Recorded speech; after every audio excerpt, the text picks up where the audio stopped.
අයිබෝවන් සුබුදැසනක් වාසනාවන්ත ජයග්‍රාහී දවසක් ප්‍රාර්ථනා කරනවා. ඔබ එකතු වෙන්නේ සතියග පත්තරමේන්තුවත් එක්ක අද දවසෙත් අපි ජාතික පුවත්පත්වල තොරතුරු බොහොම ඉක්මනටම ඔබට කියන්න සූදානම්. ඒ අතරේදී සුබ සුව පණිවිඩ ගණනාවක් තියෙනවා ඔබට කියන්න. සතියකට පස්සේ අපි ඔබ හමු වෙන්නේ මේ විදියට.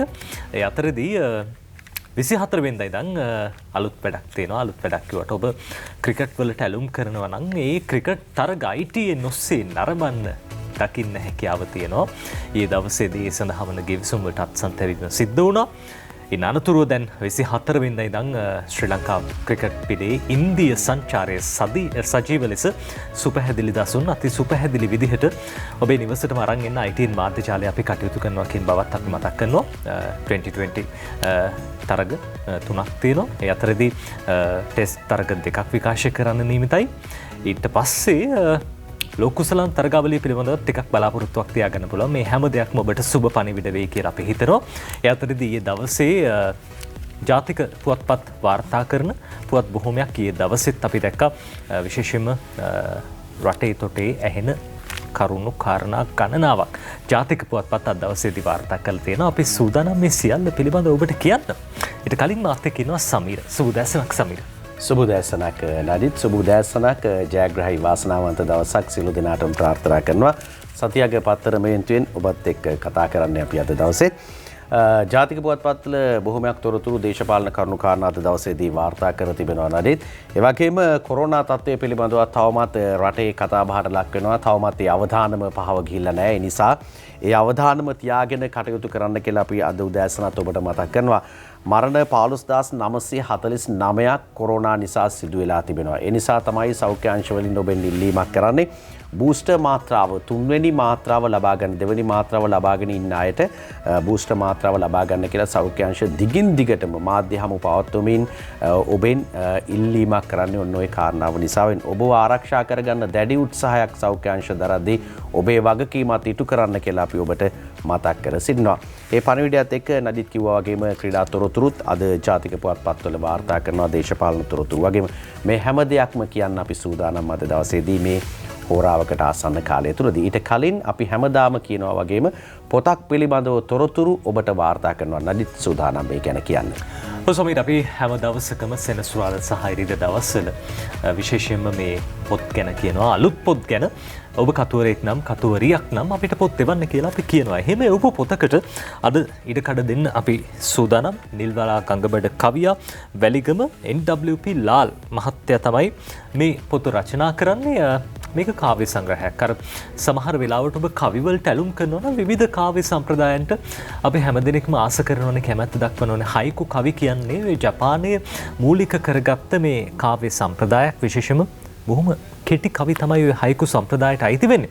එහෙම ලියවුණු පොතක් අද මේ විදිහට අපිට එවලා තියෙනවා වැලිගම NWP ලාල් මහත්තයා.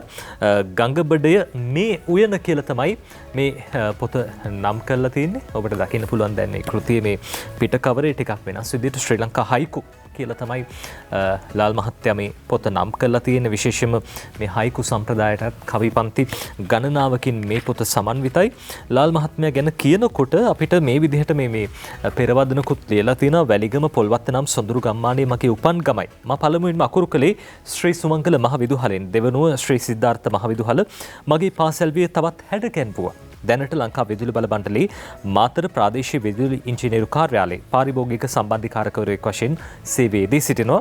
මුලින්ම මගේ කවියක් පත්තර පිටුවක පළවෙනි 1988. ඒ තරුණයා පත්තරේ එතන ඉඳන් මම කවි ලියනවා කියලා ලාල් මහත්මයා එහෙම කියනකොට බොහොම අපූර්ව කවිපන්ති කීපයකුත් තෝරගත්ත ඔබ වෙනුවෙන් කියන්න මේ බොහොම පුංචි කවි තියෙන්නේ මේ දහවලෙත් කරුවලයිනේ සමහර තැන්. ඒ තමයි ඒක කවියක්. මේ කරුවලෙත් සමහර තැන්, මේ දහවලෙත් කළුවරයිනේ සමහර තැන් කියලා ඒ විදිහට එක් කවියක් ලියවෙනකොට තවත් කවියක් මේ විදිහට ලියවෙනවා. මේ කාලයේ හඬවයි සීනුව. අර සමීර මේ හයිකු කවි කිව්වහම බොහොම පොඩි වචන ගණනාවකින් මහා ලොකු අර්ථයක් මේ හැම කවිපන්තියකින්ම මේ පාඨකයාට නැත්නම් මේ දේවල් බලන බොහෝ දෙනෙක්ට දැනගන්න ඉඩ කඩ ලබා දීලා තියෙනවා. ගංගබඩය මේ උයන කියන පොතේ කාලයේ හඬවයි සීනුව. අර සීනුව නෙවෙයි හැඬ වෙන්නේ, කාලේ තමයි සීනුව හඬවන්නේ කියලා ලාල් ඒ විදිහට කියනවා. ඒ අතරේදී ඇල්ල දිය අත්තරින් අපූර්ව ජීවිතේ බොහෝ දේවල් අත්හරින්න බැරුව අපි ඉන්න අතරේදී දියැලකට පුළුවන් නම් ඒ වැටෙන දිය කඳ අතහරින්න ජීවිතේ අපිට මොනවද අතහරින්න බැරි කියන දේත් නැවත නැවතත් හිතන්න ඉඩකඩ විවර වෙනවා. ඒ අතරේදී සේයාරුව මේ තරම් සතුටින් රාමුව නිසාද? සේයාරුව මේ තරම් සතුටින් ඉන්නේ රාමුව හින්දාද කියලත් ওই විදිහට කවියක් ලියවිලා තියෙනවා. ඒ අතරේදී හිමියනි ඒ අඹ ගසද අනෙක් අඹ ගස්ද ලී මඩුවල. දැන් ඉතින් අඹ ගස් තියෙන්නේ ලී මඩුවල. අර මිහිඳු හාමුදුරුවෝ ඒ කාලේ වැඩියට පස්සේ මේ අඹ ගස්ද ඉතිරි අඹ ගස්ද හැර තවත් අඹ ගස් තියෙනවද කියලා අපි දන්නවා මේ අහපු අඹ ප්‍රශ්නේ අඹ පැනේ. ඒ අඹ පැනේට අලුත් මේ අර්ථකථනයක් දීලා හිමියනි ඒ අඹ ගසද අනෙක් අඹ ගස්ද ලී මඩුවල කියලා ඔහොම ලිය වෙනවා. ඉතින් අපි ඔබටත් ආරාධනා කරන්නේ වැලිගම NWP ලාල් මහත්මයා වගේම පොත්පත් රචනා කරා නම් අපිට එවන්න. අපි කියන්න සූදානම් මේ විශේෂම හයිකු කවියේදී චිත්‍රරූපයේ ප්‍රබල සාධකයක් බරති රාමුවක් තුල තේමාවට අදාළව ඒ චිත්‍රරූප ගැටුණහම සිත හරහා ශිනයකින් දෙවෙන විදුලි ධාරාවක් මතුවී නිවියයි. එම හයිකුව රසික තැන අවබෝධ කරගත් මොහොතයි කියලා ලාල් ඒ විදිහට අපූර්වට කියනවා. ලාල්ට වගේම හැම දෙනෙක්ටම අපි ආරාධනා කරනවා අපිට එවන්න. අපි පොත් ගැන කියන්න සූදානම්. මේ අතරදී අපි මේ කියවන පොත් අරගෙන කියවන්න ඔබටත් හැකියාව තියෙනවා. පොත් කියවන එක ජීවිතේට මහා ලොකු දේවල් එකතු කරනවා. ජීවිතයේ අනාගතයේ ඔබේ තීරණ ගැනීමේ හැකියාව වැඩි කරන්න, ඒ වගේම සාහිත්‍ය රසාස්වාදය වැඩි කරගන්න, ඒ විතරක් නෙවෙයි ජීවිතේට අපූර්ව පාඩම් කියා දෙන්නත් මේ පොත්පත් ඉවහල් වෙනවා. අපි පමා කරන්න නැතුව අද දවසේ ජාතික පුවත්පත් බලමු. සමීර, අපි දිනමින පුවත්පතෙන් අද දවසේ පත්තර විස්තර පටන් ගන්න. ඔව් නජිත් අද දිනමින වාර්තා කරන්නේ ප්‍රධාන සිරස්තලය මේ විදියට පාස්කු ඉරිදා ත්‍රස්ත ප්‍රහාරය පිළිබඳව රටම ආන්දෝලනයකට පත් කළ කාරණය අද වාර්තා කරනවා. මේ තොරතුරු පිළිබඳව සෑම ජාතික පුවත්පතක මුල් පිටුවට අරගෙන එනවා මේ සිද්ධිය සම්බන්ධයෙන්. මේ සිද්ධියේ වර්තමාන තත්ත්වය වර්තමාන නඩු තීන්දුව පිළිබඳව තොරතුරු අරගෙන අවිල්ලා තියෙන්නේ. පාස්කු ඉරිදා ත්‍රස්ත ප්‍රහාරයේ හේමසිරි පූජිත් නිදොස් කොට නිදහස්.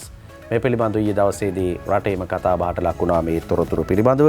රොෂාන් තුෂාර ලියන වාර්තාව දිනමින පුවත්පතට පාස්කු ඉරි දින ත්‍රස්ත ප්‍රහාරය සම්බන්ධයෙන් නීතිපතිවරයා පැවරු අධිචෝදනා නඩු දෙකෙන් හිටපු පොලිස්පති පූජිත් ජයසුන්දර සහ හිටපු ආරක්ෂක ලේකම් හේමසිරි ප්‍රනාන්දු යන මහත්වරුන් නිදොස් කොට නිදහස් කිරීමට මහාධිකරණ ත්‍රිපුද්ගල වෙනසුරු මඩුල්ල ඊයේ නියම කළේ. චෝදිතයන්ට ඉදිරිපත් කළ අධිචෝදනා 855න් කිසිදු චෝදනාවක් සාධාරණ සැකයෙන් ඔබට සනාථ කිරීමට පැමිණිල්ල අපොහොසත් වී ඇතැයි තීරණය කළ විනිසුරු මඩුල්ල විත්තිවාචකය නොකැඳවාම චූදිතයන් නිදොස් කරන බව සඳහන් කරලා තියෙනවා. මේ දිනමින පුවත්පතේ මුල් පිටුවේ වාර්තා කරන සිරස්තලය තොරතුරු වාර්තාවත් ඒ විදිහට අරගෙන අවිල්ලා තිබුණා. අපි නජිත් මේ පිළිබඳව සෑම පුවත්පතකම වාර්තා කරනවා. අපි දිවයින පුවත්පතෙත් වාර්තා කරන සිරස්තලයේ දෙසට අවධානය යොමු කරන්න සූදානම්. පූජිත් ජයසුන්දර මහත්මයා සහ හේමසිරි ප්‍රනාන්දු මහත්මයාගේ ඡායාරූපයකුත් වාර්තා කරනවා. ඉගෙලින්ම දෙවයින වාර්තා කරන්නේ මේ විදිහට හේමසිරි පූජිත නිදොස් කොට නිදහස් පූජිතට නඩු දමා ඇත්තේ විමර්ශන ගොනු තහවුරු නොකර පැමිණිල්ල චෝදනා ඔප්පු කරලා නැහැලු. වගකීම් පැහැර ඇත්තේ නිලන්ත ජයවර්ධන. වගකීම් පැහැර ඇත්තේ නිලන්ත ජයවර්ධන. සිසිර මෙන්ඩිස්ගේ සාක්ෂි කැඳ වූයේ නැහැ කියලා තමයි කියන්නේ. පැයක් නියෝගය කියවයි අපරාධ චෝදනා ගොනු කරන විට නීතිපති මීට වඩා වගකීමෙන් ක්‍රියා කළ යුතුයි විනිසුරු මඩුල්ල කියන කතාවත් එක්කම සිරස්තල ගණනාවකුත් එක්ක තොරතුරු වාර්තා කර තිබෙනවා. හිටපු ආරක්ෂක ලේකම් හේමසිරි ප්‍රනාන්දු සහ හිටපු පොලිස්පති පූජිත් ජයසුන්දර යන මහතුරුන් පාස්කු ප්‍රහාර මාලාව සම්බන්ධයෙන් පවරා තිබූ නඩු දෙකේ සියලුම අධිචෝදනාවලින් නිදොස් කොට නිදහස් කිරීමට කොළඹ විශේෂ ත්‍රිපුද්ගල මහාධිකරණය ඊයේ නියෝග කළේය. මේ තමයි සිරස්තලය දිවයින වාර්තා කර තිබෙන වාර්තා තොරතුරුත් එක්කම. අද දවසේ සමීර දිවයින සහ දිනමින පුවත්පත් දෙකම ප්‍රධාන සිරස්තලයේ විදිහට වාර්තා කරන කාරණාව මෙය. දිවයින විතරක් නෙවෙයි අද අපි අතේ තියෙන හැම ජාතික පුවත්පතකම ප්‍රධාන සිරස්තලය යොමු වෙන්නේ වෙන්වන්නේ මේ කාරණාවට. ඩේලි නිවුස් කියනවා ඊස්ටර් ටැක්ස් පූජිත් හේමසිරි ඇක්විටඩ්. ඒ වගේම ඩේලි මිරර් කියනවා Hemasiri and Pujith ඇක්විටඩ් of all charges. ඒ අතරදී ලංකාදීපේ කියන පාස්කුදා ප්‍රහාර නඩුව හේමසිරි පූජිත් නිදොස් කොට නිදහස්. මේ තමයි අද ලංකාදීපේ ප්‍රධාන සිරස්තලය. ඒ අතරදී උපසිරස්තල ගණනාවක් මේ විදිහට ලංකාදීපේ ලියවෙනවා. හිටපු රාජ්‍ය බුද්ධි ප්‍රධානී නිලන්ත ජයවර්ධන වගකිව යුතුයි කියලා සඳහන් වෙනවා. ඒ අතරේදී ත්‍රිපුද්ගල විනිසුරු මඩුල්ලේ ඒකමතික තීන්දුවක් කියලත් අද ලංකාදීපේ කියනවා. අපිට බලන්න තිබ්බනම් හොඳයි. ඒ අතරේදී ලංකාදීප පුවත්පතේ මේ විදිහට සටහන් වෙන අතරේදී හිටපු රාජ්‍ය බුද්ධි ප්‍රධානී නිලන්ත ජයවර්ධන වගකිව යුතුයි මේ ඡායාරූපත් එක්කම වාර්තා කරනවා. හිටපු පොලිස්තුවන් පූජිත ජයසුන්දර මහත්මයා ඒ වගේම හිටපු ආරක්ෂක ලේකම් හේමසිරි මහත්තයා මේ දෙන්නගේ ඡායාරූපිකුත් එක්ක අර පූජිත් මහත්තයා ටික වයසට ගිහිල්ලාද කියලා හිතෙනවා. අර රවුලත් ටිකක් සුදු වෙලා ඉස්සර බොහොම ප්‍රතාපවත් විදිහට අපි දැකපු චරිතයක් පොලිස්පති තුමන් පූජිත ජයසුන්දර මහත්තයා. ඒ අතරදී පාස්කුදා ප්‍රහාර නඩුවෙන් නිදොස් කොට නිදහස් කරනු ලැබූ හිටපු ආරක්ෂක ලේකම් හේමසිරි ප්‍රනාන්දු සහ හිටපු පොලිස්පති පූජිත ජයසුන්දර යන මහත්වරුන් අධිකරණ භූමියෙන් පිටව ගිය අයුරු කියලා ඡායාරූපත් එක්ක වාර්තා කරන්නේ මනෝප්‍රිය ගුණසේකර. පාස්කු ඉරිදින මරාගෙන මැරෙන බෝම්බ ප්‍රහාර මාලාවක් කෙරෙල කරන බවට ප්‍රමාණවත් විශ්වාස කළ හැකි බුද්ධි තොරතුරු ලැබී තිබෙදී ඒ ප්‍රහාර වළක්වා ගැනීමට අවශ්‍ය කටයුතු නොකිරීමෙන් සාපරාධී ලෙස රාජකාරී පැහැර හැරි බවට චෝදනා ලැබ සිටි හිටපු ආරක්ෂක ලේකම් හේමසිරි ප්‍රනාන්දු සහ හිටපු පොලිස්පති පූජිත ජයසුන්දර යන මහත්වරුන් සියලු චෝදනාවලින් නිදොස් කොට නිදහස් කිරීමට ත්‍රිපුද්ගල මහාධිකරණ විනිසුරු මඩුල්ල ඊයේ නියම කළා කියලා. අර දැන් ගොඩක් අයගේ හිතේ සැක සංකා තිබ්බනම් මේ දෙන්නත් මේකට සම්බන්ධයි කියලා ඒ දේ ඊයේ දවසෙන් පස්සේ හිතෙන් අයින් කරගන්න වෙනවා. හේතු සමීර චෝදනාවක් එල්ලුනම අර සමහරවිට අපිටත් මේ චෝදනාවක් එල්ලුනම හිතේ අර දෙගිඩියාවක් තියෙනවා. ඇත්තටම මමද මේකට වග කියන්න ඕනේ. මේ පිරිස් මානසිකව මේ ප්‍රශ්නේ පිළිබඳව සෑහෙන කාලයක් තිස්සේ විඳෙව්වා. ඉතින් දැන් ඊයේ දවසෙන් පස්සේ නිදොස් කොට නිදහස් කරන්න කටයුතු කළා. ලංකාදීප පුවත්පතේ ගැන කියන්නේ අතරදී තවත් ප්‍රශ්නයක් නැගෙනවා. ඒ තමයි පාස්කු ප්‍රහාරයෙන් ජීවිත අහිමි වෙච්ච 256කට වැඩි පිරිසකගේ ජීවිතවලට වගකිව යුත්තේ කවුරුන්ද කියන වගේ ඒ පිළිබඳව අද ලංකාදීපයේ මේ විදිහට තොරතුරු පළ කරලා තිබ්බ. විශේෂයෙන්ම හිටපු රාජ්‍ය බුද්ධි ප්‍රධානී නිලන්ත ජයවර්ධන වගකිව යුතුයි කියලා සඳහන් කරනවා. ත්‍රිපුද්ගල විනිසුරු මඩුල්ලේ ඒකමතික තීන්දුවක් විදිහටත් ඒ නිකුත් වුණා කියලා ලංකාදීපයේ ওই විදිහට කියනවා. දැන් පාස්කු කතාවත් එක්ක ඊළඟට තව කතාවක් එනවා නදිත්. ඒ තමයි ශානි පිළිබඳව අත්අඩංගුවට ගැනීම වළක්වන්න නියෝගයක් ඉල්ලනවා කියලා දිනමින පුවත්පතේ අනුසිරස්තලයක් එක්ක පහලින් වාර්තා කරනවා. මේ පාස්කු කතාවට සම්බන්ධ වෙමින් යන කතන්දරයක්. නෙල්කා මැදගෙදර ලියන වාර්තාව මේ විදිහට එන්නේ.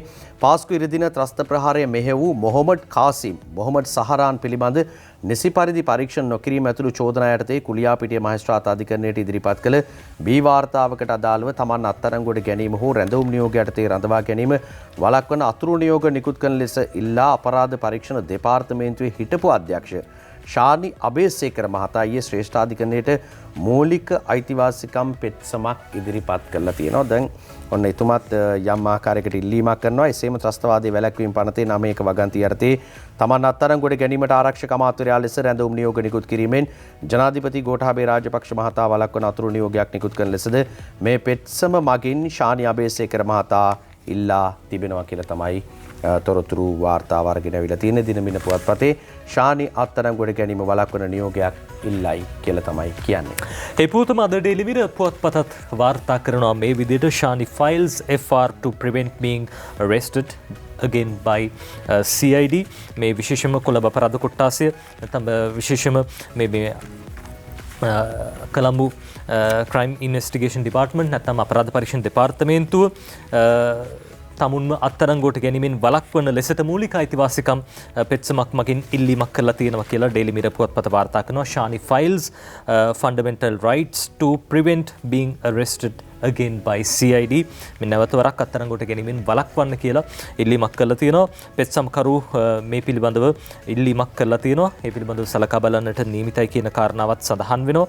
කෙසේ වෙතත් අපි දන්නවා දැන් චෝදනා එල්ල වීගෙන යනකොට දැන් ලංකාදීපයේ සඳහන් කළා නිලන්ත ජයවර්ධන හිටපු රාජ්‍ය බුද්ධි ප්‍රධානී වගකීම් යුතුයි කියලා. ඒ අතරදී ශානි මහත්මයාත් ශානි අබේසේකර මහත්මයාටත් චෝදනා එල්ල වෙනවා. ඉතින් ඒ හින්දා වෙන්න ඕනේ මේ විදිහට මූලික අයිතිවාසිකම් පෙත්සමක් මගින් ඉල්ලීමක් කරලා තියෙන තමුන්ව අත්අඩංගුවට ගැනීමෙන් වළකින්න. ඒ අතරදී අනෙකුත් ක්‍රියාදාමයන් සිද්ධ කිරීමෙන් වළක්වන නියෝගයක් නිකුත් කරන්න කියලා ඉල්ලීමක් සිද්ධ කරලා තියෙනවා. අද ඩේලි මිරර් පුවත්පත ඒ ගැන ওই විදිහට වාර්තා කරනවා. නජිත් අද ජාතික පුවත්පත් බොහොමයකම වාර්තා කරන කාරණය තමයි පාස්කු සිද්ධිය සම්බන්ධව. දැන් මේකත් එක්කම අද පුවත්පත්වල නඩු කටයුතු පිළිබඳ තොරතුරු බොහොමයක් වාර්තා වෙනවා. නඩුම තමයි අද තියෙන්නේ. අපි යනවා දැන් පසුගිය ජනාධිපතිවරණ සමයේ ඔබට මතක ඇති රාජිත සේනාරත්න අමාත්‍යවරයා හිටපු අමාත්‍යවරයා පිළිබඳව කතා බහට ලක් වුණා. සුදු වෑන් කතා, ඒ අස්සේ කිඹුල් නඩුව පිළිබඳව මේ ආදී කරුණු කාරණා ගෙනාව අපි දැක්කා බැන්ද මිනිස්සු දෙන්නෙක් පුද්ගලයන් දෙන්නෙක් අරගෙන ඇවිල්ලා මාධ්‍ය සාකච්ඡාවක් තියලා රාජ්‍ය සේනාරත්න හිටපු අමාත්‍යවරයාට චෝදනාවකුත් එල්ල වෙලා තියෙනවා. අද ඒ කතාව ඇවිල්ලා තියෙනවා දිවයින පුවත්පතේ මුල් පිටුවට සිරස්තලයක් විදියට කිඹුල් නඩුව වෙන අධිකරණයක කැඳවන්න කියලා රාජිතගේ ඉල්ලීම උසාවියෙන් ඉවත් කරලා තියෙනවා කියලා කතාව තමයි අද දිවයින වාර්තා කරන්නේ. රාජිතගේ ඉල්ලීම උසාවියෙන් ඉවතට අබේනායක ලියන වාර්තාව හිටපු සෞඛ්‍ය අමාත්‍ය රාජිත සේනාරත්න මහතාට සහ රාජ්‍ය ඖෂධ සංස්ථාවේ හිටපු සභාපති මොහොමඩ් රූමි මහතාට එරෙහිව නීතිපතිවරයා විසින් පවර ඇති කිඹුල් නඩුව වෙනත් මහාධිකරණයක් හමුවේ කැඳවීමට නියෝගයක් කරන්නයි වෙත්තිකාර රාජිත සේනාරත්න මහතා වෙනුවෙන් පෙනී සිටි නීතිඥ මහත්මයා මෛත්‍රී ගුණරත්න මහතා ජනාධිපති නීතිඥ මෛත්‍රී ගුණරත්න මහතා කළ ඉල්ලීම කොළඹ ප්‍රධාන මහාධිකරණ විනිසුරු දමිත් තොටවත්ත මහතා විසින් ඊයේ ප්‍රතික්ෂේප කරා කියලා තමයි වාර්තා වෙන්නේ. එම නඩුව ඊයේ කැඳවූ අවස්ථාවේදී දීර්ඝ ලෙස කරුණු දක්වමින් ජනාධිපති නීතිඥ මෛත්‍රී ගුණරත්න මහතා එම ඉල්ලීම කරනු ලැබිය. කෙසේ වෙතත් එම නඩුව ලබන මාර්තු 15 වෙනිදා දක්වා කල් තැබීමටද විනිසුරුවරයා නියෝග කළේය. නීතිඥ ජයබා කළුපහන මාක් ඇන්ටනී ජනාධිපති නීතිඥ මෛත්‍රී ගුණරත්න ඇතුළු නීතිඥ මණ්ඩලයක් සමග ජ්‍යෙෂ්ඨ ජනාධිපති නීතිඥ අනිල් සිල්වා මහතා විත්‍ය නියෝජනය කරාලු. 2019 11 වෙනි මාසේ 10 වෙනිදා තිමිරිගස්සෑය ප්‍රදේශයේ පැවති ප්‍රවෘත්ති සාකච්ඡාවකදී වෙස්මාරු කරගත් පුද්ගලයන් දෙදෙනෙකු යොදවා කළ ප්‍රකාශයකට එරෙහිව නීතිපතිවරයා එම නඩුව පවරා තිබිනි කියලා තමයි කියන්නේ. ඔන්න රාජිත මහත්මයා මේ නඩුව වෙන තැනක කතා කරන්න කියලා තමයි ඉල්ලලා තියෙන්නේ. ඒක උසාවියෙන් ඉවත් කළා තියෙනවා දිවයින පුවත්පතේ තොරතුරු වාර්තා කරනවා නජිත්. අතරදී සුදුවෑන් සම්බන්ධ සිදුවීමක් පිළිබඳව දෙමළ ජාතික සන්ධානයේ මන්ත්‍රීතුමෙක් පොලිසියට පැමිණිලි කළ තිබා. රාසමානික්කම් මහත්තයා ශානකියන් රාසමානික්කම අපේ පාර්ලිමේන්තු මන්ත්‍රීතුමා දෙමළ ජාතික සන්ධානයේ නියෝජනය කරන්නේ. මේ කතාව අසත්‍යයක් කියලා පොලිසිය තහවුරු කරලා තියෙනවා. අද ඩේලි මිරර් ඒ ගැන කියනවා. Police say TNA MP's allegation on white van abduction false. මේ අසත්‍යයක් කියන කාරණාව සඳහන් වෙලා තියෙනවා. The two persons travelling in the white van at the time were businessmen. මේ වෙලාවේදී සුදු වෑන් රථේ ගමන් කරපු පුද්ගලයන් දෙදෙනා ව්‍යාපාරිකයන් බවට හඳුනගෙන තියෙනවා.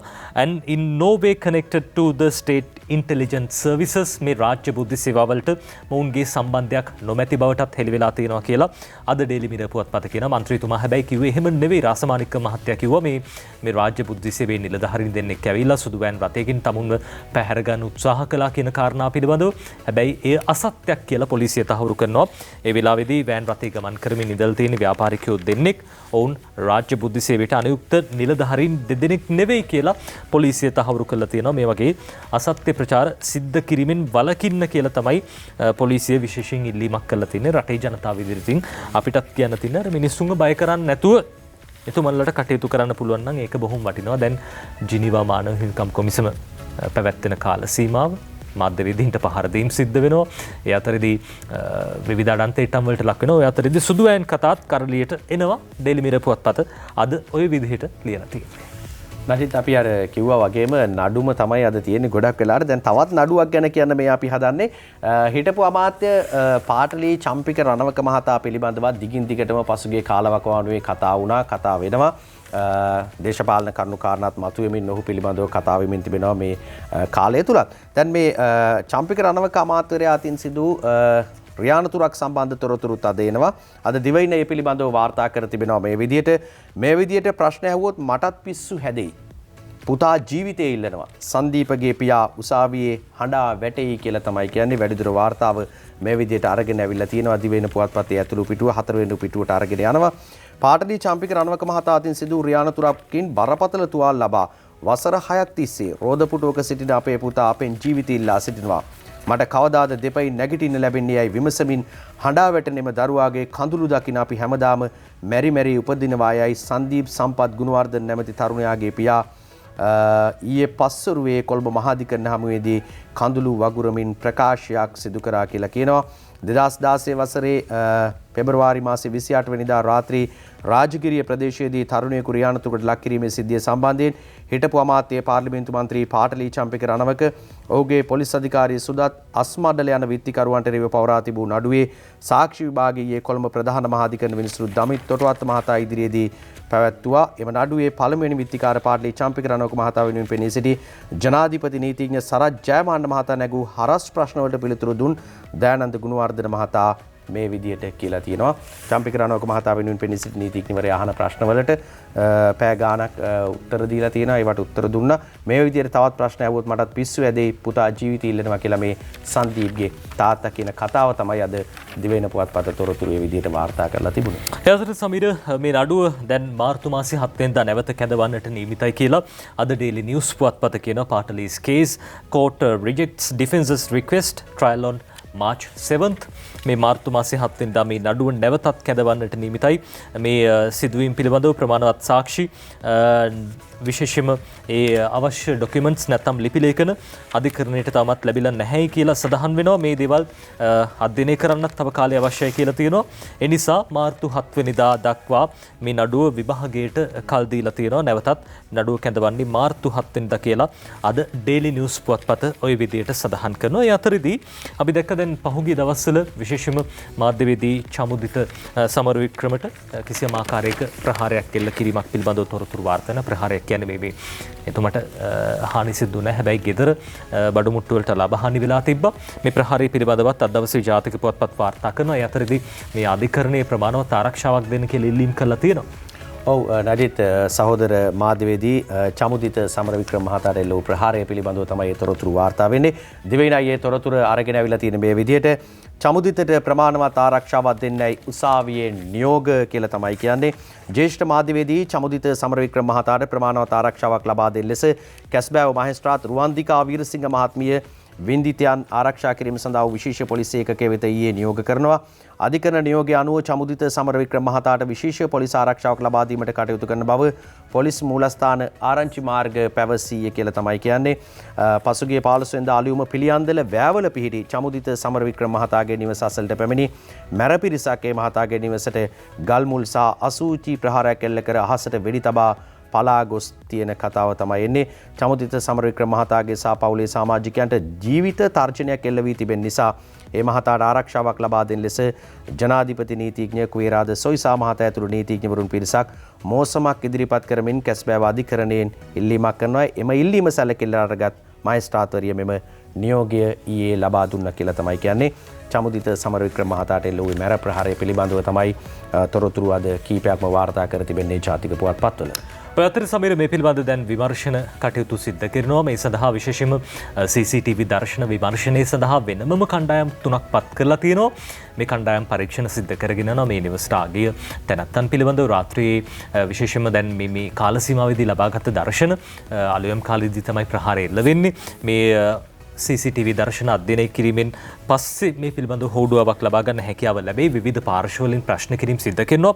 ඔය අතර තමයි අපේ ජනබල පක්ෂයේ නායකයන්ගෙන් ප්‍රශ්න කිරීම සිද්ධ කළ තියෙන. ඒකට හේතුව ඊට දින කිහිපයකට පෙර පැවැත් වූ සම්මුඛ සාකච්ඡාවක් අද ලංකාදීපයේ කියනවා.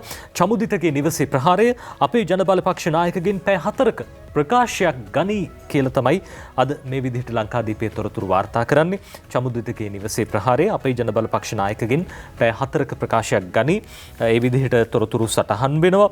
බණ්ඩාරගම බිමල් ශාමන් ජයසිංහ මේ පොත ලියන්නේ.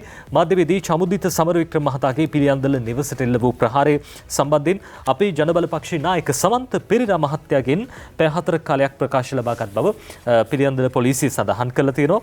චමුදිත සමරවික්‍රම මහතාගේ පිළියන්දල නිවසට ඉකුත් 15 වෙනිදා මෝටර් රථයකින් පැමිණි සිව් දෙනෙකු ගල් සහ අසූචි වලින් ප්‍රහාර එල්ල කර ඇති අතර ඒ සම්බන්ධයෙන් පොලිසිය විමර්ශන ආරම්භ කළා තියෙනවා. ඒ ප්‍රහාරයට දින කිහිපයකට ඉහතදී චමුදිත සමරවික්‍රම මහතා අපේ ජනබල පක්ෂයේ සභාපතිවරයා සමග සම්මුඛ සාකච්ඡාවකුත් පවත්වලා තියෙනවා.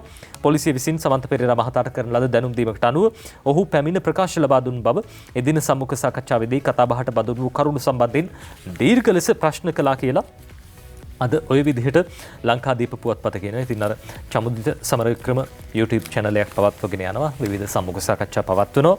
සමාජයේ බොහෝ දැන හැදුරුම්කම් තියෙන පිරිස් අපි දැක්කා මේ සම්මුඛ සාකච්ඡාවලට එකතු වෙනවා. ඔය මේ සම්බන්ධයෙන් පහුගිය කාලේ විවිධ චෝදනා එල්ල වෙලා තිබ්බා. මේ සමහරවිට මේ අප්‍රහාරය එල්ල කරන්න ඇති නැත්නම් අරයා ප්‍රහාරය එල්ල කරන්නට ඇති. ඒ වගේ විවිධ නම් මේ සිද්ධියත් එක්ක බැඳුනා. ඒ සියල්ලන්ගෙන්ම පොලිසිය ප්‍රශ්න කරනවා. ඉතාමත් ඉක්මනින් හොයාගන්න හැකි වෙයි කවුද මේ ප්‍රහාරය එල්ල කළේ කියලා. මේ විදිහට ප්‍රහාර එල්ල නොවිය යුතුයි. ඒ නිසා ඉදිරියටත් මේ වගේ ප්‍රහාර එල්ල නොවීමට වග බලා ගත යුතුයි. අපි සූදානම් විරාමයක් ලබා ගන්න. තවත් තොරතුරු තියෙනවා අපිට කියන්න. ඊට කලින් අපි විරාමයක් ලබා ගමු.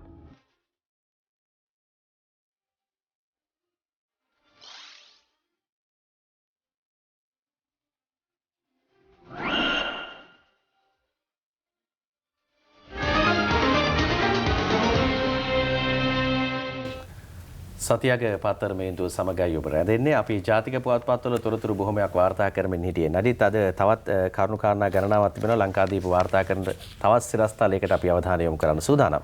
ඔසවිර ලංකාදීපේ වාර්තා කරන තවත් සිරස්තලයක් ඊටාම අමානුෂික ඝාතනයක්. මේ ඝාතනය කොයි විදිහට වාර්තා කරන්නද කියන දේ පිළිබඳව තමයි අපිටත් හිතෙන්නේ. ලංකාදීපේ කියනවා පොළු මුගුරුගෙන නිවසට රෑ කඩා වැදී කොස්තාපල් මරා දමති සොහොයුරා දැඩි සත්කාරී හෝටල් හිමියෙකු කතක් ඇතුළු සැකකරුවෝ ගමින් පැනලා කියලා රත්න චන්ද්‍රසේන ගමකේ තංගල්ල ආරිදාස කොඩිදුවක් කුලයන් මේ තංගල්ල විතරන්දෙනිය තේනගම් ප්‍රදේශයේ නිවසකට පොළු මුගුරු රැගෙන පෙරේදා රාත්‍රියේ කඩා වැදුණු පිරිසක් සිදු කළ පහර දීමකින් පොලිස් කොස්තාපල්වරයෙකු මිය ගොස් ඇති අතර ඔහුගේ සොහොයුරා බරපතල තුවාල ලබා කරාපිටිය රෝහලට තුලත් කර ඇතැයි පොලිසිය පවසයි. මේ පොලිස් කොස්තාපල්වරයා එක් දරු පියෙක් පුංචි දරුවෙකුත් ඉන්නවා. සිදුවීම මේ විදිහට තමයි දිගහැරෙන්නේ සමීර. මේ පොලිස් කොස්තාපල්වරයාගේ අසල්වැසි නිවස කාන්තාවක් ඉන්නවා. ඉඩම ආරවුලක් තියෙනවා. ඒ අතරේදී හා පැත්තේ තවත් හෝටලයක් හදනවා. මේ හෝටල් හිමිකරු නිතර විදේශගත වන පුද්ගලයෙක් විදේශගත වෙලා ඇවිල්ලා රාත්‍රියේ මත්පැන් සාදයක් පවත්වනවා. 15 දෙනෙක්ගේ විතර කණ්ඩායමක් එක්ක මත්පැන් සාදේ පවත්වන්නේ. අදාළ කාන්තාවත් ඇවිල්ලා තියෙනවා. මේ කාන්තාව ඒ අවස්ථාවේදී කියලා තියෙනවා මේ ආරවුල ගැන. බීමතින් ඉඳපු මේ පිරිස ගිහිල්ලා පහර දෙනවා පොලිස් කොස්තාපල්වරයාට, ඔහුගේ සොහොයුරාට, ඔහුගේ බිරිඳට. පොලිස් කොස්තාපල්වරයාගේ අනතුරුව මේ නිවසින්දන් ඇදගෙන ගිහින් තියෙනවා මේ හෝටලේ ඉදිකරන පරිශ්‍රයට. කොයිතරම් අමානුෂිකද. අවසානයේදී අවට ප්‍රදේශවාසීන් එකතු වෙලා රෝහල් ගත කරනවා. කොහොම වුණත් පොලිස් කොස්තාපල්වරයාට ජීවිතය අහිමි වෙනවා. ඔහුගේ සොහොයුරා දැඩි සත්කාරයකගේ ප්‍රතිකාර ලබනවා. මේ දේවල් මාධ්‍ය තුලින් අපි වාර්තා කරනවද නැද්ද කියන කාරණාව ගැන නැවත නැවතත් හිතන්න ඕන. මේ සිද්ධි බැලුවම සමීර මේ අපිට හිතන දේ තමයි මේ වගේ දේවල් කළා මේ නිදැල්ලේ ඉන්න පුළුවන් දෙහෙම පුළුවන් තත්ත්වයක් තියෙයි කියලා මේ පිරිස් විශ්වාස කරනවද? අවසානයේදී තමුන්ගේ ජීවිතේ මේ හෝටලයකින් පටන් අරගෙන ජීවිතේ මහා ලොකු දුරක් යන්න පුළුවන්කම තියෙද්දී අවසානයේදී හිර කුඩුවක් ඇතුලේ ජීවිත කාලෙම ගත කරන්න මේ පිරිස් මේ විදිහට පෙළඹෙන්නේ ඇයි කියන කාරණාවත් අපිට හිතෙනවා. කොහොම වුණත් මේ වගේ වැඩ කළා වසන් වෙලා ඉන්න බෑ. මේ පිරිස දැන් ගමෙන් පැනලා ගිහිල්ලා හැංගිලා ඉන්නවා කියලා කියන්නේ. හැබැයි කවදා හරි දවසක කොයි මොහොතක හරි මේ පිරිස් නීතිය රැහැනට කොටු වේවි. රටින් පැනලා දන්නෙත් නැහැ. කොහොම වුණත් මේ පිළිබඳව පරීක්ෂණ පැවැත්වෙනවා. පරීක්ෂණ පවත්වලා මේ පිරිස් වලට දැඩි දඬුවම් ලබා දෙන්න කටයුතු කරන්න ඕනේ. අපි දැක්කා ඊයේ රාත්‍රියේ අපි ප්‍රවෘත්ති තුලිනුත් ඔබට මේ පිළිබඳව විකාශය කළා. මේ පොලිස් කොස්තාපල්වරයාගේ මව කොයිතරම් මානුෂික තත්ත්වයකින් මේ විශේෂම අපි දැක්ක මේ හඩා වැටෙනවා. මේ දරුවා නැති වුණේ මට විතරක් නෙමෙයි සමාජයට මගේ දරුවා නැති වුණා කොයිතරම් හොඳ නිලධාරියෙක්ද කියන කාරණාව සඳහන් කළා. මේ දේවල් නැවත නැවතත් සිදු නොවිය යුතුයි කියන කාරණාව අපි විශේෂයෙන්ම සඳහන් කරන්නේ. ඔය අතරේදී ඊයේ දවසේ අපේ රටේ ජනතාවට විඳින්න සිද්ධ වුණු කරදරයක් නැත්තම් අපි හිතනවා විශේෂයෙන්ම මේ දැන් පහුගිය කාලේ නම් ලොකුවට කතාබහ සිද්ධ වුණා විදුලි කප්පාදුවක් පිළිබඳව. ඊයේ දවසෙන් ඔන්න පටන් ගත්ත විදුලිය කප්පාදුව සිද්ධ කරන්න දිනපතා පැයකුත් විනාඩි 45ක් විදුලිය කැපෙයි කියලා තමයි අද ලංකාදීපේ වාර්තා කරන්නේ. දිනපතා පැයකුත් විනාඩි 45ක් විදුලිය කැපෙයි. රංජන් කස්තුරි මේ ගැන ලංකාදීපේට මේ විදිහට ලියනවා. රට පුරා දිනපතාම පැයකුත් විනාඩි 45ක කාලයක් විදුලිය කපා හැරීමට ලංකා විදුලි බල මණ්ඩලයට අවසර දුන් බව ශ්‍රී ලංකා මහජන උපයෝගිතා කොමිෂන් සභාවේ සභාපති ජනක රත්නායක මහත්මයා ප්‍රකාශ කළා කියලා පහුගිය දවස්වල එතුමා ආඩම්බරෙන් කිව්වා විදුලිය කපන්න වෙන්නේ නැහැ. අපි අද දවසේ විදුලිය කපන්නේ ඉස්සරහට අවශ්‍ය ප්‍රමාණවත් තෙල් තොග තියෙනවා. තෙල් සංචිත තියෙනවා. ඒ හින්දා විදුලිය කැපීමක් සිද්ධ වෙන්නේ නැහැ කියලා. හැබැයි ඊයේ දවසේ තුමන්ටත් සිද්ධ වුණා විදුලි කප්පාදුවක් සිද්ධ වෙන බව කියන්න. ඒ අනුව දහවල් කාලයේදී පැයක් සහ රාත්‍රී කාලයේදී විනාඩි 45ක් වශයෙන් රට පුරා විදුලිය කපා හැරෙන බවද රත්නායක මහත්මයා සඳහන් කළා තියෙනවා. දිනපතා පස්වරු 2:30 6:30 අතර පැයක කාලයක් සහ පස්වරු 6:30 රාත්‍රී 10:30 අතර විනාඩි 45ක කාලයක් මේ විදුලිය කපා හැරීම සිද්ධ වෙනවා කියලා සඳහන් වෙනවා. කලාප 4කට බෙදලා තියෙනවා. විදුලි කපා හැරීම ආරම්භ කළ ඊයේ දිනේදී ජාතික විදුලි බල පද්ධතියට මෙගාවොට් 600ක ධාරිතාවක් අහිමිව තිබූ බවද සභාපතිවරයා සඳහන් කළා. මේ බලාගාර ඇතැම් බලාගාර ක්‍රියාත්මක කරන්න අවශ්‍ය ඉන්ධන ලැබිලා තිබෙන්නේ නැහැ. කෙසේ වෙතත් ඉස්සරහට ඉන්ධන ලැබෙයි කියලා අපි විශ්වාස කරනවා. නැත්නම් අර තාමත් අර ජල විදුලිය ගැන විශ්වාසය තියාගෙන ඉන්න වෙනවා. ඉතින් ඉස්සරහට වහිනකම් ඉන්න වෙනවා කියන දේ තමයි අපිට කියන්න වෙන්නේ. කොහොම වුණත් පරිස්සමෙන් ඔබ විදුලිය පාවිච්චි කළොත් මේ විදුලි කප්පාදුවක් සිද්ධ කරන්න අවශ්‍ය වෙන්නේ නැහැ. අපි ওই විදුලිය පාවිච්චි කරනකොට සමීර මේ AC එකයි විදුලි පංකායි මේ ශීතකරණයි ඔය අතරේදී මේ සමහරලාට දැන් ගොඩක් අය ගෑස් වලට බයි උයන්නෙත් කරන්ට් එකේ. ඉතින් මේ විදිහට විදුලිය නාස්ති කරාම විදුලි කපාදුවක් සිද්ධ කරන්න වෙනවා. ඒ හින්දා පරිස්සමෙන් විදුලිය පාවිච්චි කරන්න ඕනේ. මොකද තෙල් සංචිත ප්‍රමාණවත් නැහැ. ඩොලර් ප්‍රශ්නයක් තියෙනවා. මේ හැමදේම අපි දන්නවා. රටක් විදිහට එහෙම දැනත් අපි විදුලිය නාස්ති කරනවා නම් ඒක ලොකු ගැටලුවක් ප්‍රශ්නයක්. හරිත් ඔය ඔබ කියන කාරණාත් එක්කම විදුලිය වගේම ඉන්ධනත් දැන් ප්‍රශ්නයක් වෙනවා කියලා කියනවා. අමාත්‍යවරයාම මේ කතාව අද දවසේදී කියලා තියෙනවා. ජාතික පුවත්පත්වල තොරතුරු වාර්තා කරනවා ඒ පිළිබඳව. විදුලිය කපන්නේ නැහැ කිව්වා වගේම ඉන්ධන හිඟයක් ඇති වෙන්නේ නැහැ කියලාත් කිව්වා. හැබැයි අමාත්‍යවරයා කියනවා අත ළඟම ඉන්ධන හිඟයක් එනවා කියලා.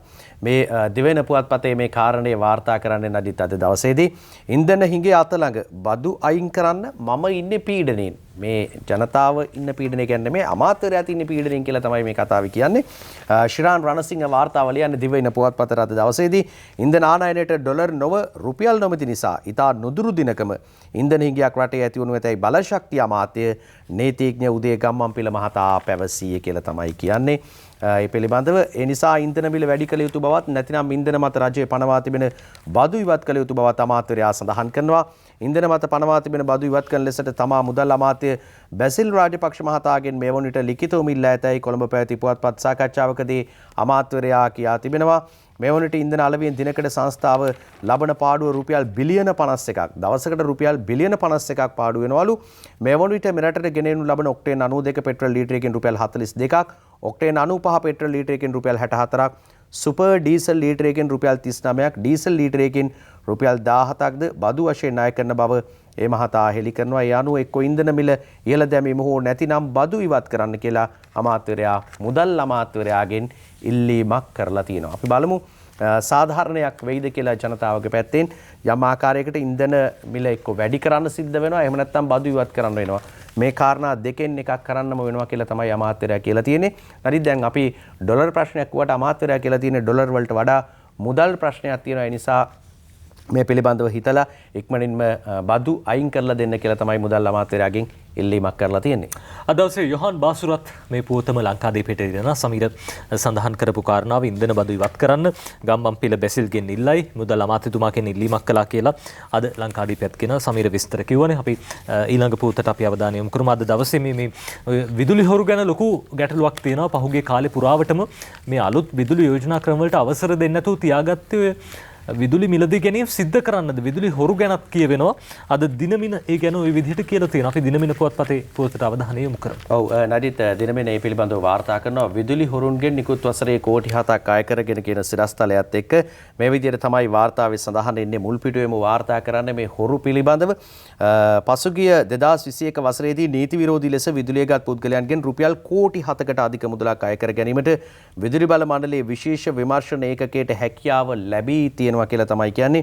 මේ විදිහට නීති විරෝධී ලෙස විදුලියගත් පුද්ගලයන්ගෙන් විදුලි බල මණ්ඩලයට වූ අලාභය රුපියල් කෝටි 7කට ආසන්න මුදල පියවා ගැනීම කළ බව විදුලි බල මණ්ඩලයේ විමර්ශනාංශයේ කළමනාකාර ඉන්දික ප්‍රනාන්දු මහතා දිනමින පුවත්පතට ප්‍රකාශ කරලා තියෙනවා. කොමුණක් කමන නඩිත් හොරකමක් කරලා තියෙනවා දැඩි ලෙස. මේ හොරකම් දිගින් දිගටම තවමත් සිද්ධ වෙනවා රට තුල.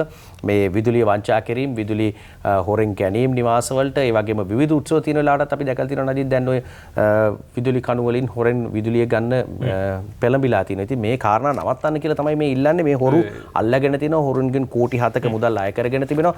තාමත් ඒක නවත්තන්න ඉදිරියටත් කරගෙන යනවා. ඒ නිසා රටේ සම්පත් මේ විදිහට අවභාවිතා කරන්න එපා. ඔබේ දේපල ඔබ හොරෙන් ගන්න එපා. යම් කණ්ඩායමක් මුදල් ගෙවලා ගද්දී ඔබ හොරකම් කරන්න පෙළඹෙන්න එපා කියන කාරුණික ඉල්ලීම තමයි ඉතින් අපිට කරන්න තියෙන්නේ. අර ගම්මේ භාෂාවෙන් කියන්නේ මේ කම්බි වලට මේ කම්බි ගහනවා කියලා මේ අපි කියන්නේ ලයිට් වයර් වලට මේ විදුලි රැහන් වලට කම්බි ගහනවා කියලා තමයි ගමේ භාෂාවෙන් නම් කියන කම්බි ගහලා කරන්ට් එක ගන්නවා කියලා. එහෙම කරන්න එපා. ඒ එක හොරු පිරිසක් යතරදී තවත් හොරු පිරිසක් ඉන්නවා. ඔය අපි පහුගිය කාලෙම කතා වුණා සමීර අනවශ්‍ය විදියට විදුලිය මිලදී ගන්න සමහරලාට අලුත් ව්‍යාපෘති වලට ඉඩකඩ දෙන්නේ නැහැ. අමාත්‍යාංශ වලත් මේ රාජ්‍ය දෙපාර්තමේන්තු වලත් මේ හොරු ඉන්නවා. විවිධ මට්ටමේ හොරු ඉන්නවා, ලේකම්ලා හොරු ඉන්නවා. ඒ අතරදී මේ අධ්‍යක්ෂවරු, සහකාර අධ්‍යක්ෂවරු ඔය වගේ පිරිස් ඉන්නවා, විදුලි ඉංජිනේරුවෝ ඉන්නවා. ඉතින් මේ පිරිස් පිළිබඳව අනිවාර්යෙන්ම අවධානය යොමු වෙන්න ඕනේ. ඒ අතරදී පුනර්ජනනීය බලශක්තිය දැන් මේ පිළිබඳ ලොකු කතා බහක් ඇති වෙලා තියෙනවා. ඒ අතරදී සුනිත්‍ය බලශක්තිය පිළිබඳව ලොකු අවධානයක් යොමු වෙලා තියෙනවා. මේ අය හරියට වැඩ කරනවද? ඒ ගැන හොයලා බලන්නත් ඕනේ. අර මේ අපි සමහරලාට මේ ඉස්කෝලේක වගේ නම් සමීර වැඩියෙන්ම කෑ ගහන පන්තිය මේ සද්ද ඇහුණා විදුහල්පතිතුමා ගිහින් බලනවා මේ ඇයි කෑ ගහන්නේ සද්ද වැඩි මේ වගේ දෙයක් දැන් ඒ වගේ බලන්න වෙලා තියෙන්නේ. ඊ දවසේ අපි දැක්ක ජනාධිපතිතුමා සුනිත්‍ය බලශක්ති අධිකාරියට යනවා. ඔව් ජනාධිපතිතුමා ගිය සංචාරය පිළිබඳව අද තොරතුරු වාර්තා වෙනවා දිනමින පුවත්පතේ මුල් පිටුවේ ඡායාරූප වාර්තාවකුත් නජිත් අරගෙන ඇවිල්ලා තියෙනවා ඔබ කිව්ව ආකාරයටම රාජ්‍ය අමාත්‍යවරයාත් ඉන්නවා දුමින්ද දිසානායක මහතාත් ඒ අසලින්ම අනෙක් නිලධාරීන්ට ජනාධිපතිවරයා උපදෙස් ලබා දෙන ආකාරය තමයි ඡායාරූප වාර්තාවේ තියෙන්නේ. මේ පිළිබඳව තොරතුරු අරගෙන ඇවිල්ලා තිබුණ වාර්තාව මේ විදිහට කොළඹ හත ආනන්ද කුමාරස්වාමී මාවතේ පිහිටි ශ්‍රී ලංකා සුනිත්‍ය බලශක්ති අධිකාරියේ පෙරවරුවේ ජනාධිපති ගෝඨාභය රාජපක්ෂ මහතාගේ හදිසි නිරීක්ෂණයට ලක් වෙනවා. ඒ අවස්ථාව අපි රාත්‍රී ප්‍රවෘත්ති තුලින් ඔබට පෙන්නුවා මොනවාද කිව්වේ කියලා අපි බලමු. ජනාධිපතිතුමා මේ ගියේ මේ නිලධාරීන්ගේ ඉදිරි සැලැස්ම කොයි ආකාරයේද රටේ අනාගතය පිළිබඳව තීන්දුව తీරන ගන්න මේ හැම දෙයක් ගැනම හොයලා බලන්න. කොළඹ පිහිටි සුනිත්‍ය බලශක්ති අධිකාරිය ජනාධිපති ගෝඨාභය රාජපක්ෂ මැතිතුමා හදිසි නිරීක්ෂණයට ලක් කළා. එම අධිකාරිය නිලධාරීන් හමු වූ ජනාධිපතිතුමා විදුලි උත්පාදනයට ජලය, සූර්ය ශක්තිය, සුළං වැනි පුනර්ජනනීය ප්‍රභවයන් යොදා ගැනීමට ඇති හැකියාව පිළිබඳ තොරතුරු විමසුවා. සෞභාග්‍ය දැක්ම ප්‍රතිපත්ති ප්‍රකාශයට අනුව 2030 වන විට 70%ක් පුනර්ජනනීය බලශක්තිය යොදා ගැනීම පිළිබඳ ක්‍රියාත්මක වැඩපිළිවෙලේ ප්‍රගතිය මෙහිදී ජනාධිපතිතුමා ඍජුවම නිලධාරීන්ගෙන් ප්‍රශ්න කළා. නීති පවතින්නේ දූෂණ සහ අක්‍රමිකතා මැඩ පැවැත්වීමට බව පෙන්වා දුන් ජනාධිපතිතුමා නිවැරදි දේ සිදු කිරීමේදී නීතිය බාධාවක් නොවන බවයි කියා සිටියේ. හරි දේ කළත් ඒ වැළැක්වීමටත් විවිධ කණ්ඩායම් විවිධ උපක්‍රම යොදා ගන්නා බවත් ඒවාට කිසිදු ඉඩක් නොතැබිය යුතු බවත් ජනාධිපතිතුමා මෙහිදී අවධාරණය කළා. අපිට ප්‍රශ්න වගේක් තියෙනවා. රම්බපවණි මෙගාවට් 100න් ඒගොල්ලන්ට ඇත්තටම වාසියක් හම්බුන්නේ නැහැ කියන එක තමයි සර් මිනිසුන්ගේ හිතේ තියෙන්නේ. මේ ලෑන්ඩ් එක තාම අරගෙන නැද්ද? නෑ ගන්න පුළුවන් ආණ්ඩුවේ වනිසර තියෙන. ආණ්ඩුවේ ප්‍රයිවට් තියෙනවා. ප්‍රයිවට් එකක් තියෙනවා. ගන්න පුළුවන් සර්. ගන්න කලින් අපි හරියට අඳුර ගන්න ඕන කොයි අපි දැන් අවුරුදු ගානක් තිස්සේ ඉඳගෙන අඳුර ගන්නවා. නෑ නෑ ඒක ඊට වඩා වැදගත් මේව කරන එක. මොකද මේකනේ අපිට most important එක. අපි bigger picture එක අපි තේරුම් අරගෙන ඒකට තමයි වැඩ කරන්න ඕන. නැත්නම් ඉතින් හැම ප්‍රොජෙක්ට් එකකටම කවුරුවත් කැමති නැහැ. කී දෙනෙක් තාම ඉන්නවද renewable energy ගැන අයිඩියා එකක් නැති මේ උගත් අය රටට අවශ්‍ය දේ බලලා ඒකට අවශ්‍ය දේ තමයි කරන්න ඕන. නිවාස ලක්ෂයක වහල මත සූර්ය පැනල සවි කිරීමේ ව්‍යාපෘතිය කඩිනම් කර එහි ප්‍රතිලාභ අඩු ආදායම්ලාභීන්ට සල්සන ලෙස රාජ්‍ය අමාත්‍ය දුමින්ද දිසානායකට මෙහිදී ජනාධිපතිතුමා උපදෙස් දුන්නා. ජෛව ස්කන්ධ වලින් මෙගාවුට් 54ක්, කුඩා ජල ව්‍යාපෘති වලින් මෙගාවුට් 429ක්, සූර්ය පැනල වලින් මෙගාවුට් 506ක්, සුළං බලයෙන් මෙගාවුට් 249ක් ලෙස ඉලක්කගත වැඩපිළිවෙලක් ක්‍රියාත්මක බවද සුනිත්‍ය බලශක්ති අධිකාරියේ නිලධාරීන් ජනාධිපතිතුමාට මෙහිදී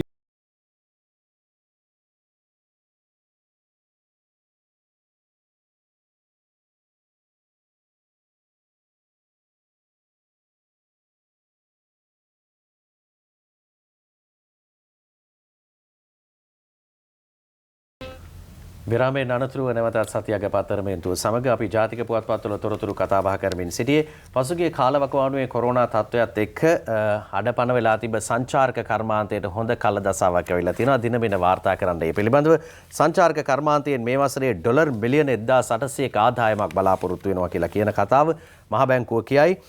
ජයසිරි මුණසිංහ ලියන වාර්තාව කොවිඩ් වසංගතයේ හමුවේ බිඳ වැටුණු සංචාරක කර්මාන්තයේ යලි වසන්තය කරා ළඟා වෙමින් මේ වසර නිමාවන විට එක්සත් ජනපද ඩොලර් මිලියන 1800ක ආදායමක් උපයා ගැනීමට සමත් වනු ඇතැයි ශ්‍රී ලංකා මහ බැංකුව පුරෝකථනය කර තිබෙනවා කියලා තමයි කියන්නේ.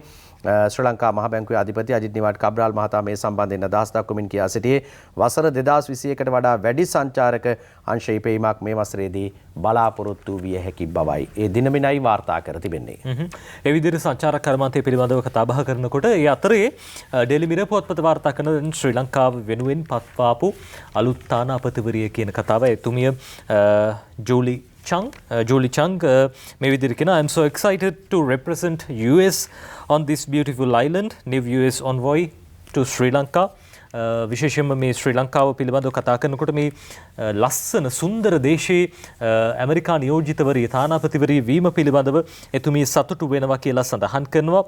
The US and Sri Lanka have a lot in common from our democratic values to our shared commitment to safe and prosperous Indo-Pacific. මේ Indo-Pacific කලාපය පිළිබඳව හඳුන්වනකොට ශ්‍රී ලංකාව ඉතාමත්ම විශේෂයි. ඒ අතරදී දෙරටේ වටිනාකම් හඳුනා ගනිමින් ඉදිරියටත් කටයුතු කරන්න සූදානම් කියලා එතුමිය ඒ විදිහට සඳහන් කළා. කරලා තියෙනවා. අපේ වටිනාකම් ලැබුණු තැන් බොහෝමයි ක්‍රිකට් වලට වැඩි වටිනාකමක් තියෙනවා සමීර. ක්‍රිකට් වටිනාකම වැඩි කරන්න ITN අපිත් කටයුතු කරන බව අපි ඔබට කිව්ව ආරම්භයේදීම. ඔව් නදීත් අපි කිව්වා අස්සක් මුල්ලක් නෑර පේන ටීවී එක තමයි ස්වාධීන රූපවාහිනිය. ඒ නිසා ස්වාධීන රූපවාහිනිය ඔස්සේ ලබන පෙබරවාරි 24 වෙනිදා ඉඳලා ඉන්දියානු සංචාරයේ ශ්‍රී ලංකා කණ්ඩායමේ අපිට පුළුවන්කම ලැබෙනවා තොරතුරු විකාශ කරන්න. එහෙම නැත්නම් නිල විකාශන අයිතිය ස්වාධීන රූපවාහිනී මාධ්‍ය ජාලයට ලැබුණා. ඒ ක්‍රීඩා ලෝලීන්ට හොඳ පණිවිඩයක් බවට පත් වේ අද දවසේදී. අපි ශ්‍රී ලංකා ක්‍රිකට් කණ්ඩායම සහභාගී වුණේ තරඟ 3 T20 තරඟ 3ක් ටෙස්ට් මැච් 2ක් තියෙනවා. මේ තරඟ සියල්ලම ස්වාධීන රූපවාහිනිය ඔස්සේ ඔබට දැක බලා ගන්න පුළුවන්. අපි අර මුලදිම කිව්වා වගේ නඩින් අස්සක් මුල්ලක් නෑර හැම තැනම හොඳටම පේන සුපැහැදිලි දසුන් බලන්න පුළුවන් එකම නාලිකාව තමයි ස්වාධීන රූපවාහිනී මාධ්‍ය ජාලය. ඉතින් ක්‍රීඩා ලෝලීන්ට හොඳ පණිවිඩයක් බවට මේ පත් වේ. අපි දැක්ක ඊයේ දවසේ. ඊයේ දවසේ මේ සදහවන ගිවිසුම් වලට අත්සන් තැබීම සිදු වුණා ITN පරිශ්‍රයේදී. අපි ඔබට ඒ ගැන මේ විදිහට කිව්වා.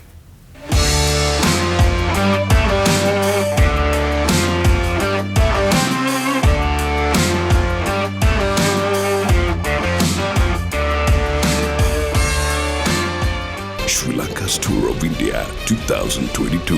මේ මාස 24 වෙනිදායින් ආරම්භන ඉන්දිය සංචාරයට 20 තරඟ 3ක් හා ටෙස්ට් තරඟ 2ක් ඇතුළත් එම සියලු තරඟ ශ්‍රී ලංකාව තුළ විකාශය කිරීමේ අයිතිය මුළු දිවයිනටම පැහැදිලිව පෙනෙන ස්වාධීන රූපවාහිනිය හිමි කරගෙන තිබෙනවා. ඊට අදාළ ගිවිසුම් අත්සන් කිරීම අද ස්වාධීන රූපවාහිනී පරිශ්‍රයේදී සිදු වුණේ ස්වාධීන රූපවාහිනී මාධ්‍ය ජාලයේ සභාපති නිරෝෂන් ප්‍රේමරත්නගේ ප්‍රධානත්වයෙන්. තරංගාවලියට අදාළ පූර්ව ප්‍රචාරක පටි එළි දැක්වීමද මෙහිදී සිදු වුණා. නොමිපිවුම් මාධ්‍යයක විජයග්‍රාහී ඇරඹුම Sri Lanka's Tour of India 2022. අපරිසද්දේ පිටිය මැද්දේ ITN ක්‍රිකට් උන්මාදේ පන්දුවෙන් පන්දුවට උණුසුම් වන වැඩිම ප්‍රේක්ෂක ආවරණයේ සුපැහැදිලි සන්නාමය පෙබරවාරි 24 වනදා සිට Sri Lanka's Tour of India 2022. Live and exclusive on ITN, your family channel. අපි යන්න හදන්නේ ආයේ නම්බර් 1 වෙන්න.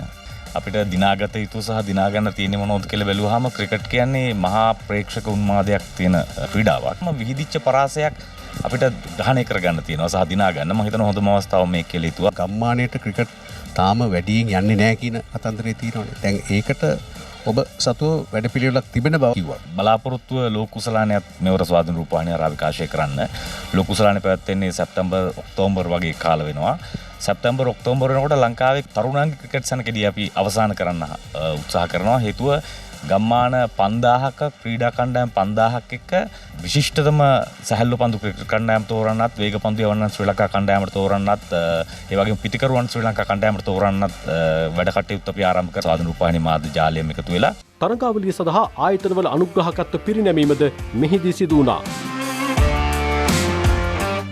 මෙම අවස්ථාවට එක් වූ ප්‍රවීණ ක්‍රිකට් ක්‍රීඩක සචිත්‍ර සේනානායකද අදහස් දක්වමින් ක්‍රිකට් කියන්නේ ඇත්තටම මේ සංස්කෘතික ක්‍රීඩාවක් වෙලා ඉවරයි ලංකාවේ. ඉතින් ඒකේ උපසංස්කෘතිය තමයි සොෆ්ට්බෝල්.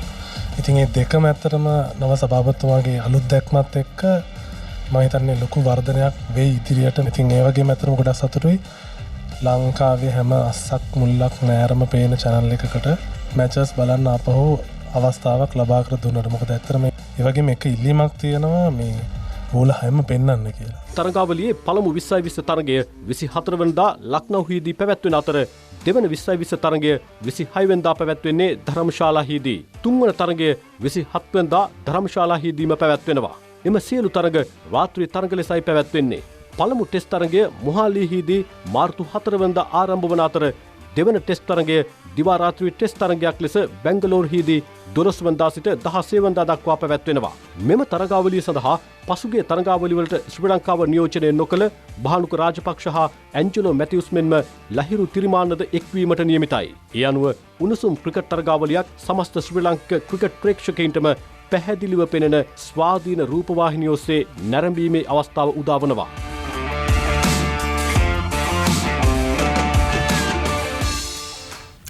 තොරතුරු අපි ඒ රාත්‍රී ප්‍රවෘත්ති විකාශයෙන් උපුට ගත්තේ. ඒ තොරතුරු අපි ඒ රෑ ඔබට කිව්වා. දැන් නැවතත් ඔබට කියන්න ඕන හින්දා තමයි අපි පෙන්වුවේ විශේෂයෙන්ම ක්‍රිකට් උණුසුම තියාගන්න. ඒ උණුසුමත් එක්ක ඉස්සරහට ITN එකත් එක්ක එකතු වෙන්න කියලා අපි ආරාධනා කරනවා. අපි බලමු අද දවසේ කාටුන්.